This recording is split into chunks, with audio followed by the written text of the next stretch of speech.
Everyone on their street was certain they had made a terrible mistake. One income, 4 children, a whole life built on a school maintenance man's paycheck. And yet, at 63, an age when most people are quietly counting how many more years they'll have to keep working, Ray and Eleanor did the one thing almost nobody on that street believed was still possible. They retired.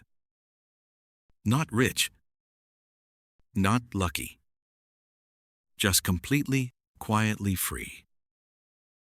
No mortgage, no car payment, no credit card balance, not a single dollar owed to anyone anywhere.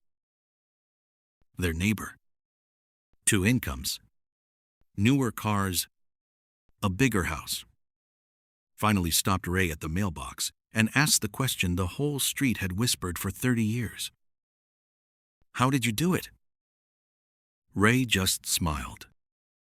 "We never made much," he said. "We just refused to owe anybody our piece." Now, I want to be honest with you from the very start.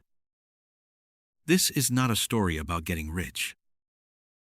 There's no secret account, no clever investment, no windfall waiting at the end.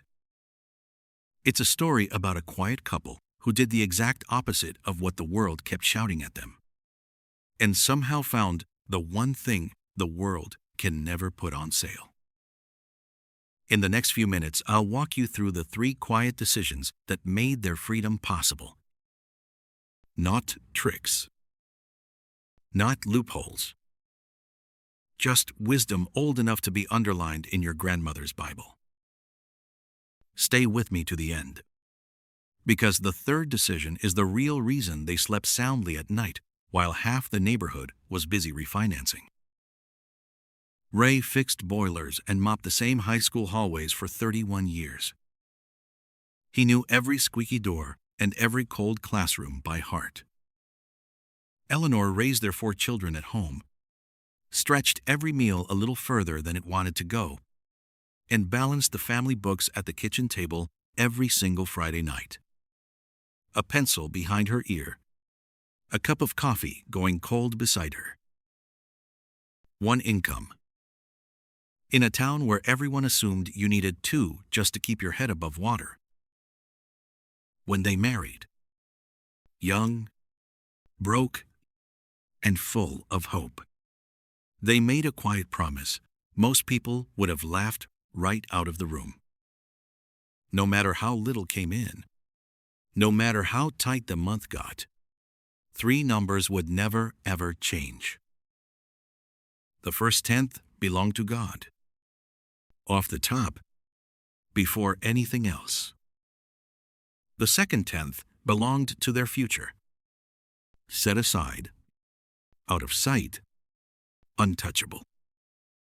And whatever was left, and only whatever was left, was the life they were allowed to build.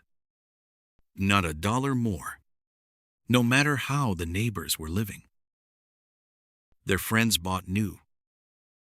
Ray bought a 14-year-old pickup and learned to keep it running himself, right there in the driveway. The neighbors remodeled their kitchens every few years, chasing whatever the magazines called new. Eleanor just repainted the same old kitchen with the same 2 cans of paint she'd been stretching for years, hummed an old hymn while she worked, and called it a brand new start. And somehow, in that little room, it always felt like one. And people talked. They're just too tight. They'll never get ahead. Who would choose to live like that? But Ray kept a single verse taped inside the lid of his old metal toolbox, the paper gone soft and yellow from years of grease and thumbprints. The rich rules over the poor, and the borrower is slave to the lender. He read it every morning before his shift, the way some men check the weather, just to remember which way the wind was blowing. To Ray, a loan was never just a tool. It was a leash.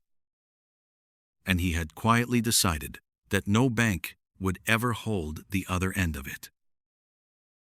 And here's the part most people missed. It wasn't about fear. And it wasn't about being cheap. It was about ownership. Ray wanted to own his mornings, his evenings, his slow Saturday afternoons, every ordinary hour of his one short life. Instead of quietly renting them back from a lender, one payment at a time. Then came the year that tests every family. The district cut Ray's hours. For 9 long months, one modest paycheck shrank to barely 3/4 of itself. And as if the timing were cruel on purpose, that same long winter, Eleanor's mother fell ill. Suddenly, there were new envelopes on the table every week. Thin, official, heavier than paper should ever feel. And some mornings, they simply sat there unopened, because neither of them was quite ready to look inside. And every voice around them said the same easy thing. Just put it on a card. Everyone does. That's what credit is for. And for one long sleepless night, they sat at that same kitchen table and actually considered it. Let's be honest. They were human. The easy road was right there in front of them. One signature, one little swipe, and all that pressure crushing their chests would simply disappear until morning. Ray stared at the table. Eleanor stared at her hands. Neither one said the word out loud. Then, without a word, Eleanor got up, went to the drawer, and pulled out the worn ledger they had faithfully kept for 19 years. She opened it under the lamp and turned it toward him. And there it was. The second tenth. Not a fortune. Small, patient, set aside a little at a time, month after quiet month, for longer than some of their children had been alive. It wasn't a fortune, but it was just enough to carry them through the winter without owing a single soul. That night, Ray understood something most people never do. Savings is not just money in a drawer. Savings is the freedom to say no. There's an old proverb: "The wise store up choice food and oil, but a fool devours all he has." They had stored. So the storm blew through their house without ever taking the roof. And then, just when they'd made it through, the test came back wearing a nicer suit. Ray's hours returned. There was breathing room again. And that's exactly when the world leaned in close and whispered the most dangerous words of all. You've earned this now. Look how hard you've worked. A bigger house. A nicer street. Just a small, sensible loan. Everybody has one. And they almost did it. I want you to hear that clearly. They came right up to the edge. They walked through the bigger house on a bright Sunday afternoon, their footsteps echoing off the tall, empty walls. Eleanor stood alone in the middle of that grand, hollow living room for a long, quiet moment, just listening to the silence of it. Then she said the sentence that quietly decided the next 30 years of their lives. It's beautiful, but I don't want to spend my 60s still paying for a room we'd sit in twice a year. So they closed the door, drove home in the old pickup, and never mentioned it again. That was the turning point. They did something almost radical in a world addicted to more. They decided exactly what enough looked like. And then they stopped moving the line. So every raise Ray ever earned, every small bump, every bit of overtime, they split the very same way they always had. A portion to giving, first, without flinching. A portion aimed straight at the mortgage, no discussion. And the rest poured back into the plain, ordinary life they already loved and had no wish to trade away. They attacked that house payment like it was a small fire in the kitchen. Smallest debts knocked out first. Then every spare dollar aimed at the mortgage, month after month. And through all of it, this is the part that still moves me. They never stopped giving. Quietly. A full trunk of groceries left for a struggling young family at church. A neighbor's car repair covered with no name attached. Never announced. Never posted. Never mentioned again. Just sown, like seed into good ground, and left for God to grow. And the month that final mortgage payment finally cleared, after all those patient years, Ray didn't throw a party. He didn't post a photo or make a single phone call.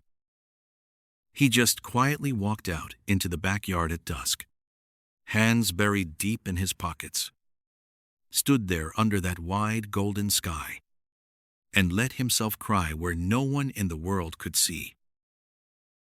Because he wasn't only finished paying, he was free. Free in a way that money itself can't actually buy. Only quiet, stubborn obedience can. An old letter puts it this way: godliness with contentment is great gain. Not contentment instead of money. Contentment as the real wealth all along. By 63, it was all done. The house was finally theirs. The old trucks were paid for and still running. And that patient second tenth, the one they'd protected through every lean winter and every shiny temptation for 40 faithful years, had quietly grown into the very thing that let them lay down their tools and simply stop. So here are the 3 quiet decisions. The ones the neighbor at the mailbox never once guessed. First, they gave and they saved before they ever spent. The first tenth up, the second tenth aside. Always, before life could reach in and take it. Second, they refused to let debt become a way of life. They waited, they bought used, they said no, and they kept that leash out of the bank's hands. And third, the decision that made the other 2 even possible. They defined enough, and then they stopped chasing the moving line. That's the secret the whole street missed. It was never a bigger income. It was a settled heart. So tonight, before the next bill arrives, before the next big sale, before the next tempting upgrade whispers your name, try one small, quiet thing. Take out a piece of paper and write down what enough actually looks like for your family. Be honest. Be specific. Then look at that list and thank God for how much of it you're already holding in your hands right now.